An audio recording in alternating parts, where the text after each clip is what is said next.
आपण पाहत आहात ठळक घडामोड गिरभीड पत्रकारिता। ठळक घडामोडचा डिझेल चोरीचा संशय खरा। भारत पेट्रोलियम कंपनीच्या डेपोत उभ्या असलेल्या टँकरच्या इंधन टाकीतून डिझेलची गळती। ठळक घडामोड वृत्तपत्राने 19/6/2024 रोजी इंडियन ऑइल कॉर्पोरेशन लिमिटेड या कंपनीला निवेदनाद्वारे चोरीबद्दल माहिती दिली होती, पण कंपनीचे अधिकारी सुभाष रक्षित साहेबांनी कोणतीही कारवाई न करता इंधन माफियांना पाठीशी घालण्याचे काम केले होते।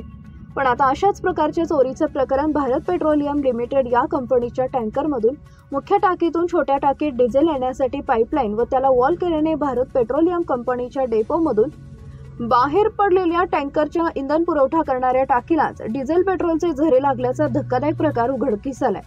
अंडर पाईपलाईन सिस्टीमद्वारे अशी केली जाते चोरी। इंधन वाहू टँकर ते थेट टँकरच्या टाकीपर्यंत कोणाच्याही लक्षात येणार नाही याची काळजी घेऊन एक छोटीशी पाईपलाईन टाकली जाते।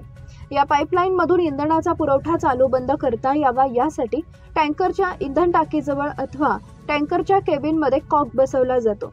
भारत पेट्रोलियम कंपनीच्या डेपोमधून टँकरमध्ये इंधन भरल्यानंतर काही वेळातच या पाईपलाईनमधून 200 लिटरपासून ते 400 लिटरपर्यंत हळूहळू टँकरच्या टाकीत जमा होते।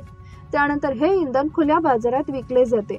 लोणी काळभोर हद्दीतील हिंदुस्थान पेट्रोलियम व इंडियन ऑइल या दोन तेल कंपन्या इंधन डेपो बरोबरच भारत पेट्रोलियम कंपनीच्या तरडे येथील इंधन डेपोमधून थेट पंपांना पेट्रोल व डिझेलचा पुरवठा करणारे काही ठराविक टँकर मालक आणि चालक अंडर पाईपलाईन सिस्टीमच्या माध्यमातून शेकडो लिटर पेट्रोल व डिझेलची चोरी करत असल्याची चर्चा सुरू होती। त्यामुळे ठळक घडामोडने IOCला निवेदन दिले होते, पण त्यांनी त्याकडे पाठ फिरवली।